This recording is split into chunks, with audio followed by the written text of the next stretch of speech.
G'day everyone, it's James Davis from the Pax8 Academy, and this time I've got Andrew from de.iterate. How you going, Andrew? Hey James, how you doing? Great to be on the show. Thanks for joining with me. I've got a little tradition of asking where people are based in this wide world. Well, you can't see outside, but we're in sunny Queensland. So we're sort of founded up here in Queensland, and we have some staff all around Australia. But yeah, in Queensland is where we're based for the head office. Yeah, awesome. I'm down here in tropical Hobart, so I'm feeling exact same weather as you guys up there. It's really great to have you on for today because we're going to cover a topic that probably not enough people are talking about, and that's it's risk management and everything that goes on to it. And I notice a lot of people are scared by this concept because it's seen as it's an enterprise thing. It doesn't apply to small business. So I'm going to grab all your great knowledge and we're going to help the partners today. I'm going to start with a really simple question though to get us started. Is selling cybersecurity by shiny technical tools and controls the right way to go about engaging a business and talking about risk? I think it's one way to go. I wouldn't personally say I think it's the right way to go. We talk with MSPs, pretty well constantly. We have a steady stream of conversations going with a lot of MSPs around Australia, and the MSPs that are having conversations about risk management prior to the shiny technology are the ones we find have the most success in the long run because they're talking in business terms and saying to the business, here's your risk, here's how we can help you mitigate that risk. Would you like our assistance to mitigate that risk? And that's an easier conversation to have than we've got this new shiny thing and here's a bunch of technical acronyms and words that you understand, which should convince you to buy my shiny object. No, I wouldn't go with shiny objects first, although they're an important part of the long-term solution. But there's a lot to be said for basic education and basic knowledge transfer between MSPs, those trusted advisors, and your customers who are there kind of open, asking questions because they want to learn. In my experience, they want to learn anyway. It's a good opportunity to do that knowledge transfer and help them on that road, risk management conversation. Absolutely. So understanding that right way, and it's more the risk and business level conversations. What really is risk management?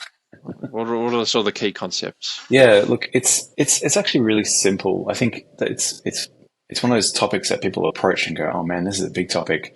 I don't really get it. I don't really want to get it. It seems really boring, but I know I need to do something in this space."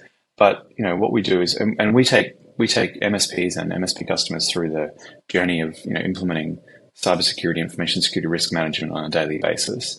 And we always start our onboarding programs with risk management because it is a core concept of implementing a management system to manage your information security risks. And it's pretty straightforward. We sit down, we talk to customers, and we say, well, what are your assets? What are your vendors? What does your environment look like? What is I think in compliance terms, I would say, what is the context of your organization, which is a really confusing term, but like, what is the thing that we're worried about here? And then, you take that list of assets or that list of service providers and you say, well, what are the bad things that might happen to this particular asset? And then they're your risks. And then after that, you say, okay, what am I going to implement to mitigate those risks? What can I do to bring that risk from being a really high probability in cyber terms, really high velocity risk, and bring that down to something that's a bit more achievable and maybe something that I can sleep better at night knowing that I'm trying to mitigate that in some way. And it's less about trying to be perfect and saying, well, here's every permutation of everything that might happen. And you say, well, let's cover off, let's aggregate these risks together and then let's look at them on balance and see what we can do that's practical. So what we do is we say to customers, that's a process. It's not something you can just rush into and do an hour and then you're away. It's something that you need to sit down and look at and just, plan your way through. It doesn't have to go for months. And I personally don't advocate for risk registers that are, 30, 40 lines long because no one wants to read through that guy, right? But if you can aggregate your risks and come up with kind of 10 or maybe 15, really core aggregate risks that articulate your position, and then you can start talking about, okay, what are we going to do to mitigate those risks? So understanding, the context, then thinking about your threat environment and maybe your attack surface a little bit. And this is where, when you start talking about attack surfaces and you start talking about bad things that might happen, MSPs they have a certain amount of knowledge in the technology world, and that's where they would lean on that knowledge to say, well, here are the things that we've experienced in the past. Here are the bad things that we know will probably happen to your asset. Let's say you've got a server on the internet and it's accepting connections publicly. We know it's going to get a certain amount of attention from the world, right? So they can help articulate that with the customer. What we find is super helpful is to kind of build on top of that and work in getting some sort of situational based awareness as well on what are the things that are happening in Australia to those assets that we can overlay on top of that to help give additional kind of context to those risks. It's a fascinating concept. As I was getting lost in what you were talking about in terms of just all the examples I think about in my head is that conversation contrasts between what you're talking about compared to just leading with you need EDR or you need email security. That conversation around what's actually going on and you can educate your clients as you're going is way more powerful. And I think at this point I'd just highlight to everyone one of the things that we're doing wrong as an MSP, as a technology partner, is we're treating cybersecurity as static, because that's how we've always treated our infrastructure management and support. So we're going straight to cybersecurity. Here's our bundle.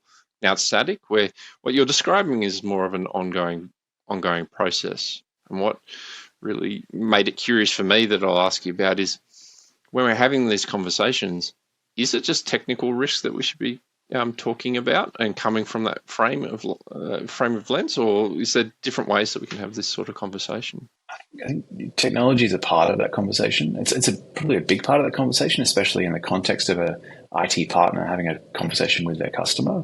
But IT is such a core part of most people's business today. If you don't have emails and you have Zoom, you haven't got a bunch of those applications that everyone uses every day, then your business, is sufficiently hindered in most occasions, right? So, I think it's a part of it, but it needs to kind of transcend those technology controls and look at the business. So if you look at a framework like ISO 27001, which I know everyone has got a bad story about ISO 27001, how it was implemented badly, and it's a massive, thing. But if you take it and you break it down into its components, it's actually a really practical kind of modular way of dealing with information security risks. So if you were to take one of those concepts, which is business continuity, that's a part of that standard. Now, that standard is the international standard for best practice, information security and cybersecurity governance, and it's got a topic around business continuity. That's the business's ability to survive an event, not necessarily a disaster recovery effort, which is like a technology recovery type effort. That's how does the business survive when the technology fails? So I think traditionally, IT-focused service providers have really got blinkers on when it comes to IT. I just need to deal with those IT risks. But I think if you take them off, there's not that much more you need to think about when you go into the business lens. And if you put the hat on, you're a business owner typically, if you're in the MSP space. If you take that business owner approach from your customer side as well, it's pretty easy to take those risks and then put a business lens on the end of them as well and say, well, here's the overall business impact if we have this sustained failure of communications, for example, at your business. Let's help you articulate that. And it's not necessarily about solving all the world's problems, but what you want to do is you want to table all these risks, get them on the table, and you want to be able to sort of wrap your arms around them, right?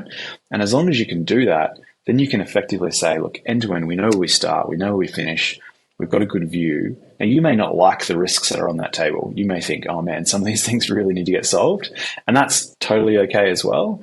But that means you can start planning, what are the low-hanging fruit? What are the really high ones that we really need to cap off first? And then what are those nice to have ones that are maybe a bit further down the line?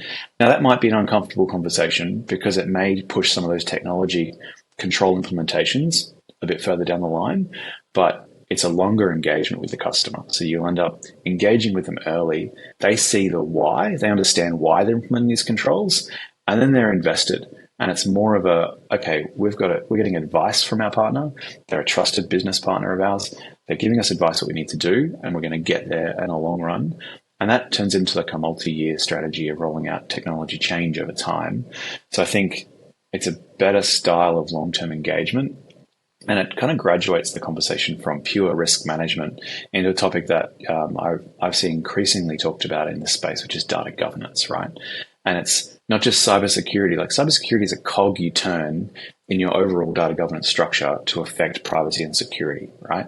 So when we talk about data governance, we say, that's kind of the umbrella term that sits across the organization is governance, and that's Business 101 is governing, the different topics. It might be safety, like physical safety, health and safety, or it might be cybersecurity. Those two things there's some similarities there, right? From a governance perspective. And what you do is you overlay those controls across these domains, right, to say, how are we going to affect them? And cybersecurity is one part. Data privacy is obviously a big part of it, and that's an evolving topic, especially in Australia with legislation changing this year. So we're going to see these conversations come up more and more. So I think if you're just focused on the cybersecurity part, you're probably missing out on a bigger opportunity there to engage in a deeper way with that customer and talk to them about a more of a holistic kind of sort of long-term approach to technology. There's such great wisdom in that, what you just spoke to us about. The thing that I really liked that what you said there was we might not be comfortable with some of the risks on the table, and this is dependent on how we position ourselves. If we're treating ourselves as a service provider, we're transactional, we're only selling low value commoditized services, or we're selling products, well, we don't have a voice at the strategic table to actually push back and go, no, this is a bigger risk. Whereas an advisor, if you're an advisor, they're expecting you to do that. But you've got to manage with the context that you're talking about. You can then position in your head, well, really, where does this risk sit for the client? And if it is such a critical risk, if you're speaking up, it'll have a lot more power to go, well, we've spoken about all these other risks. I understand maybe you're a hospitality company and the bigger risk is armed holdups at the moment. Maybe you're a construction company. The bigger risk is workplace health and safety. I get that. But if you don't do this, and this could happen, and it could really affect your business. And having that context just paints a different picture than, well, it's technical. I think it's super critical that you're not backing up your stuff from a technical perspective, but it's not fitting into that business conversation. So I found that really fascinating. Yeah, it's I think it's interesting when you see that engagement between technology partners and businesses. There's already this massive amount of trust, right? They're coming to you to ask you a question about technology, which is a topic they're not the subject matter expert in, you are, right? So if you have an opinion about what they should do based on something that's quantifiable, then you can give that opinion freely, and it's up to them to decide if they want to accept that risk. If they identify the risk as, that's a true thing, or they trust you that, he's articulating that well, then it's up to the business owner to accept that risk. And this is where we see service providers and MSPs and VARs kind of tipping the tables a little bit and saying, we're going to engage with you and talk about your risks, but we're also going to give you a sort of an indication of what our risks look like. So you're a customer of mine, and you're deciding as a customer to not implement basic cybersecurity hygienes across your organization. Now, when something bad happens to you, and it's going to happen someday, right? When something bad happens to you, you're going to point at me and say, but you look after my IT, and this is, why did you let this happen to me, type deal. And I think that's a fear that every single service provider I speak to has got, right? Because they know they're on the hook when the bad thing happens. But if you're having that proactive conversation with your customers, you say, well, here's the risks that you pose to me as a business, right? And here are the risks that I'm going to articulate to you. And in our monthly or our quarterly catch-ups, whatever you do with your customers, you say, here are the risks I've identified, and here are the risks that we've agreed that you're going to accept. Now, if one day they come back to you and say, Andrew, why did you let this bad thing happen to me? And I know it's not a great thing to do, but you pull out that register and you say, look, we've had a discussion for a long time about these over time. And maybe it's, a change in personnel at the far end. And they say, well, how come you never told me? And you can say, look, we've been discussing this for a couple of years now. We've been tabling these topics. It's something that we've been really proactively managing. We understand it's not been a priority for you, but we're doing the best we can with the positions that you've been holding here. And I think that's a mature conversation around so that shared responsibility of MSPs. I know there's shared responsibility models for cloud service providers, but there's not a really good shared responsibility model for an MSP engagement, or one that I've seen anyway. If you've got one, please send it to me. But I think it's really important to try and articulate that shared responsibility with your customers, because they get it, right? They intrinsically get it. Because if they had that IT service in-house, then it would be all their risk, right? But they've outsourced a bit of that. They're transferring that risk across to the MSP. So I think it's important the MSP articulates that risk back to the customer as well. That's a really good point around like the shared responsibility and really defining where things sit, because I think the traditional MSP, we've always taken on all the burden, all the responsibility for tech, because that's what SMBs have expected from us. But how many times have I seen the clients coming back to the MSP and going, well, I thought you did all of this. And that goes back to what you just said. We haven't actually gone and have the mature conversation to say what we do and what we don't do. Is that appropriate or not? And have that conversation. I'm highlighting this as we've been trying to sell productized things, where what we're moving into is a lot more of that advisory consulting, and then we provide the services off the back of what's needed for the particular clients. Because what you've highlighted, different businesses have different contexts. It's not one size fits all. Yeah. Yes, I think there's an evolution too of the MSP sort of role in businesses, right? So go back to 15 years ago, 20 years ago, your MSP was the subject matter expert. They knew everything about technology. Everyone in the business just looked at them and said, I need help. These days, you've got staff coming into the workforce who are pretty well versed in most of the tech that they're using every day. So they're not calling you saying, hey, my Zoom doesn't work. They're just figuring it out, right, along the fly. Now, there's always people who call you anyway, right? But there's a big chunk that are kind of coming up and not needing that help.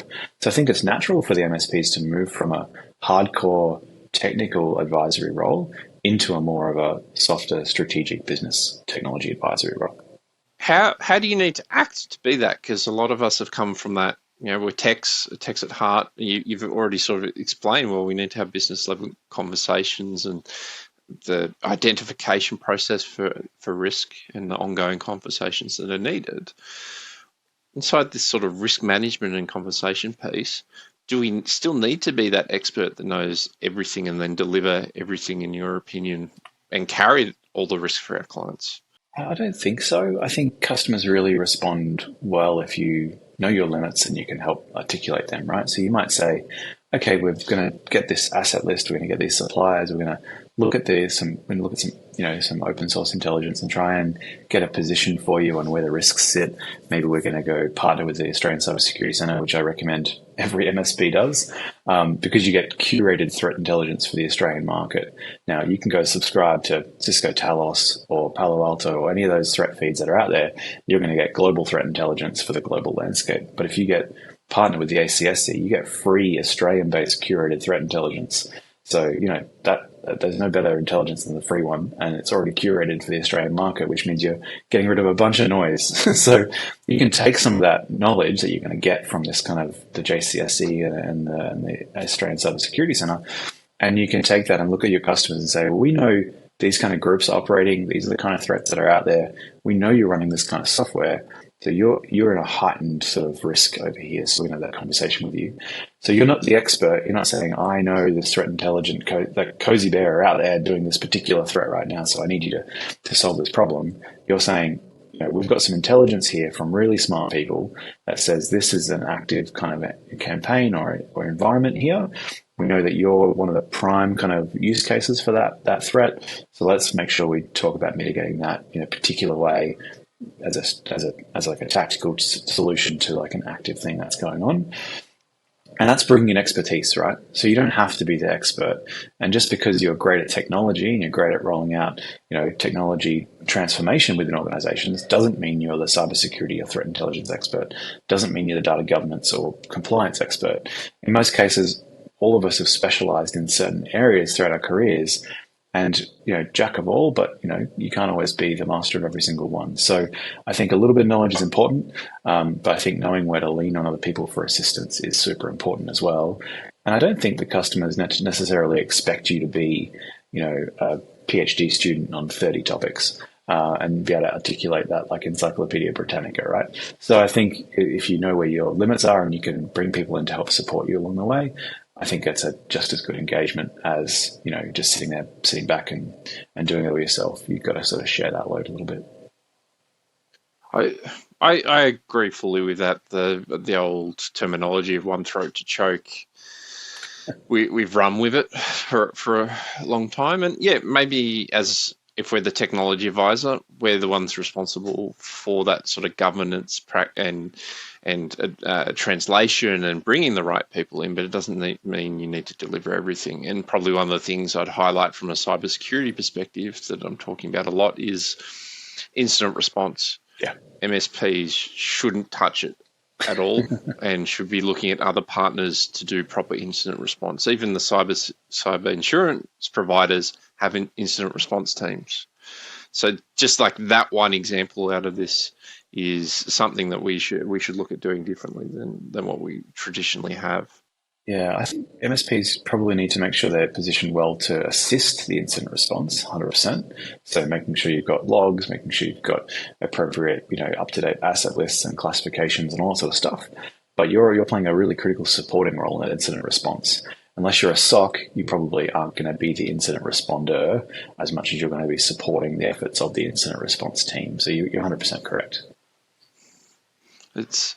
And this applies to a lot of things, and keeping it along the risk sort of conversation is the more you take on, the more risk you take on as well.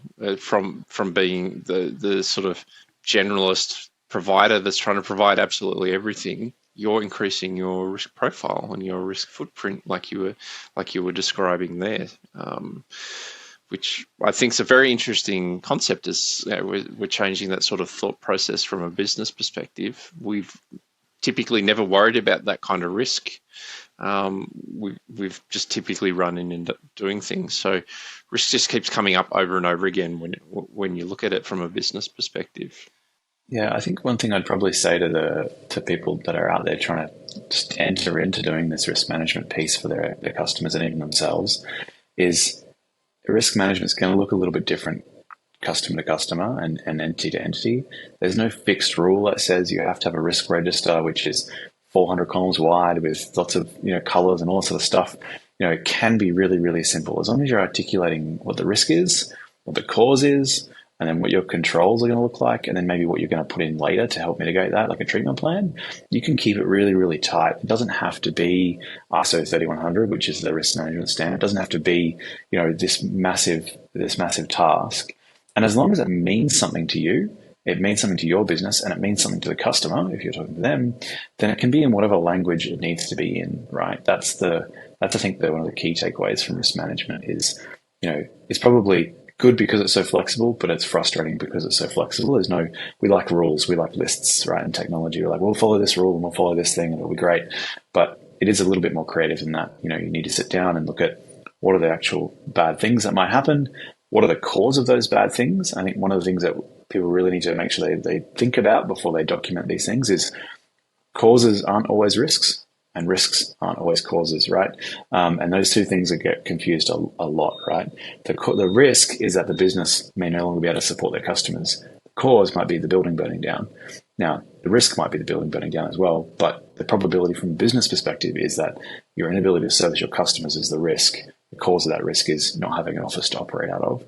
So when you're thinking about risks and causes, I think just pausing a little bit and thinking about those things in context is important. But that's probably the trickiest part. Once you get past that part, you can make it whatever you want to make it. And we always say when we're talking to customers and we're implementing this, it is a sustainable approach. Whatever you start doing, whatever you start working into your organization or you work into your customers' organizations, it has to be a sustainable compliance, right? You have to actually be able to do it on an ongoing basis.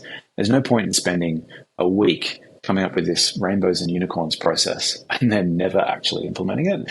You may as well come up with, a back of a napkin process, start working at it, and then letting it naturally get better over time than trying to, what's that old saying, perfect is the enemy of good, right? Making it good and then letting your natural desire to make things better. I think most technologists are never really happy with what they've implemented or what they've got. They always want to make it a little bit better. I think that's a great trait from technology's perspective, and you will let that natural curiosity build that program and make it better over time. But it's not so important to make it perfect on day one. What's important is that you're taking that first step and you're starting to think about it and you're starting to try and articulate it. I think that's an excellent point. Like you mentioned ISO 31000, that there's a framework to work off, right? Like there's a globally accepted framework, and it's probably worth partners understanding that framework, but then translating down to what's appropriate. There's no point reinventing the wheel here. Like smart people have created structure for this, but your point to that translation is critical, because your clients and yourself are going to be in a different position to other businesses, and what you keep telling us is there's a journey and we need to get started. And I really like that approach of like, we just need to get started. We need to get on the road of this program, not build a fully fledged program and try and work into that, because let's be honest, most SMBs aren't at that maturity level to operate at a fully fledged program anyway. So like most of the things we're doing, we only need to be one step ahead of our client base. We don't need to be the world's experts. We just need to be an expert for our clients. I love that. I love that approach. And so you mentioned out of that, obviously our clients are going to be in different places and they're going to have different risks and things. How would you see this going for like an MSP that's managing multiple clients? And we're used to centralized management and all that kind of stuff. How do we sort of do this as an effective program across multiple clients? Yeah, that's always been a bit of a challenge when it comes to things like compliance, right? Because it's heavy on the people side, like it's heavy on professional services. And that's what's kind of scared that mid-market away from compliance, because you say, I'm going to take 10 days worth of effort to do this work. You go to a customer and say, well, 10 times our day rate is X. That's what the project's going to cost. The customer's going to look at you and go, we're never doing that. Like, Andrew, it's not going to happen. So that's why I think we can leverage a bit of tech these days to go, well, let's use some sort of software or platform to look at all of our customers and be able to aggregate our customers together and do that process once across multiple customers, and have these smaller touch points which are easier to digest as part of that, maybe your existing MSA, and you're helping yourself and you're helping the customer at the same time. You spend the time to articulate your risk, their risk to you and your risk to them, and then you're helping them articulate their risk on an overall basis, which will drive that overall transformation conversation. So, I think it's important that we don't try and, like you say before, reinvent the wheel. But if you do say, let's pick up, 10 paper-based policies and try and rewrite them for every customer. I have this conversation probably weekly with customers of varying sizes, and that is, don't waste your time writing policies over and over and over again. An asset management policy, for example, is always going to say the same thing, that you should have assets, you should classify them, they should have owners, you should review it on a regular basis and keep it up to date. There's only so many ways you can say that on a bit of paper, right? So if you spend half a day or a day writing one of those for every one of your customers, you're going to burn a lot of time writing the same thing over and over again. What you're probably better off doing is spending your time thinking about how that customer is going to implement that process and making that sustainable. And that's the piece that we do when we take customers through that journey and say, right, what are you doing right now? And it may be that you're doing a bunch of software development. Lots of MSPs have little portals and little apps they use for customers to sort of see some like maybe order services, or maybe they use it to see the status of their fleet. So you're doing some software development. Most software developers do the same process, right? There's a main branch of code. They check the code out. They edit that code. They push that back in. Someone approves it. It gets released into production. That's a change management process. So you're already doing that in your business, right? So you don't have to come in and say, all right, everyone, we need to start having once a week meetings to talk about what changes are going to happen in the organization. That's a big company thing, like process, right? Small companies are usually doing a lot of the right things already. So it's just about tweaking those things just a slight little bit to add maybe a security lens to it and say, okay, when you do that code review, can you just like make sure you're thinking about like the security implications of releasing that code into production? And then you're covering your bases, right? So it's more about taking what's there, focus your attention on what's achievable, and don't try and reinvent this for every single customer. The idea that you can stamp out one sort of environment and then use it many times is something we do in MSPs all the time, right? We have one EDR platform which allows us to manage all of our customers' endpoints and see alerts from those endpoints. Compliance can be exactly the same, right? We can use one platform, one service to monitor all of our customers' compliance, and then we can do little bits of work for that customer along the way. It could be a lot of the customers do it themselves and just need you as that augmented support, right? So they say, well, we're happy running with it, but when we get stuck, I want to be able to call you and get some help. In which case they call you, you go, cool, yep, we can help you with that, no problem at all, and then check back out again. So it's less about that like really deep, 10 days of support up front and then every year coming back for big blocks of professional services, and more making that as part of the ingrained process. And it returns, you do it once, it returns 2 or 3 value propositions for the MSP, right? I love that, because I think I 100% agree. Everyone's getting stuck on creating this as a bigger thing than it needs to be. And we don't take it from the client first perspective approach. We're not going, well, what are they even capable of rolling out in their own business at one time, let alone what we can roll out and how we do it. Like, we should look at what our clients are at, where they're at, and treat this more holistically, like what you mentioned before. Risk is a good place to start, because it is one of the high-level business areas that business owners are just naturally thinking about. But when we weave this with that sort of, I'll call it innovation, the digital transformation programs to make their business better, so you enable revenue, and then weaving in cybersecurity is just a given. There's small achievable chunks that can just happen month after month or quarter after quarter that's aligned to their strategic objectives. And if we just weave in this thought process, risk management is just something that we do, cybersecurity is just something that we do, all of a sudden how we approach this will be completely different. And like what you said, a policy is a perfect example of how you said it. Like, it doesn't vary that much. There's probably only a paragraph of how it's actually implemented and what's decided on for the business that's specific. So why don't we just focus on understanding that? Because, like you said, asset management is a perfect example. Maybe they're a field services company that has a lot of vehicles, and they need to do that sort of fleet management component in the asset management. Well, there's a whole bunch of conversations that come out of this based on that risk profile. Then we can talk about how we're actually managing that, and what systems, what's our processes, how do we be more efficient at that? Are there better ways of doing it that then we can increase their margins and what they're doing and improve their business through this? And then they'll spend more with us. Like, that's that sort. But they get more benefits in ROI, where I think a lot of us get caught up on risk and cybersecurity, and there's no direct tangible ROI for the business with the way that we're selling it. So I'm loving what you're putting down to us today. Yeah, look, no problem. I think ultimately it is about sort of working with the customers to see what their overall goal is as well. And a lot of the time, customers are getting from their customers, they're getting pushed. Okay, what are you doing? Information security. What are you doing for cybersecurity? How can you articulate maturity in this space? And that's the hard part for the customer. That's why they're calling, right? So, I've got a big deal with this big company, and it's going to go to custom unless I can demonstrate I'm doing some cybersecurity. Help me do some cybersecurity. And I think maybe 5-10 years ago, you could say we're doing a bit of, antivirus, a bit of patching, a bit of this, a bit of that, and those questions would kind of disappear.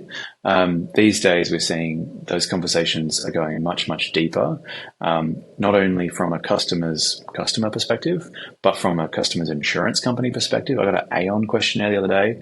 It was the biggest insurance questionnaire I've ever seen, but it was really well written, and that's a sign of that industry maturing and asking the right questions. And it's putting MSPs under the pump to say, well, how are you actually doing a bunch of this stuff? And that's then driving conversation about implementing good governance and compliance. But if you can get on the front foot and say, well, here's the framework we're going to use. And I always say 27001 is a good business framework. Essential 8 is a configuration standard that just does like one slice of it. But if you want a holistic business standard, you should look at something a little bit deeper. And that's how you answer those sort of questionnaires, to say, well, we've got a process in place that manages these risks, And we might have accepted some risks, right? That just say we're a growing business, we're running with scissors, we're absolutely scaling like crazy. We have to accept some risks because we just don't have the bench strength to do some stuff. But it's not about saying we're never going to do it. It's about saying it's in our risk register. Every 3 months, we review this risk and say, are we at the size now where we should implement this control? And you consciously say yes or no. And when you consciously say yes or no, you can stand behind that and say, we've got structure in place. We've got good governance in place. We understand our risk profile and we can articulate that as well. And I think that is a really powerful position for any company to go to their customers who are coming or their insurance companies who are coming asking these questions. But you can't do that unless you wind the clock all the way back and say, we're going to categorize our assets, do our risk assessments, and then choose what we're going to implement to mitigate our risks. But once you get into a system of managing that in that really effective way, then it makes that conversation down the road so much easier and much more mature.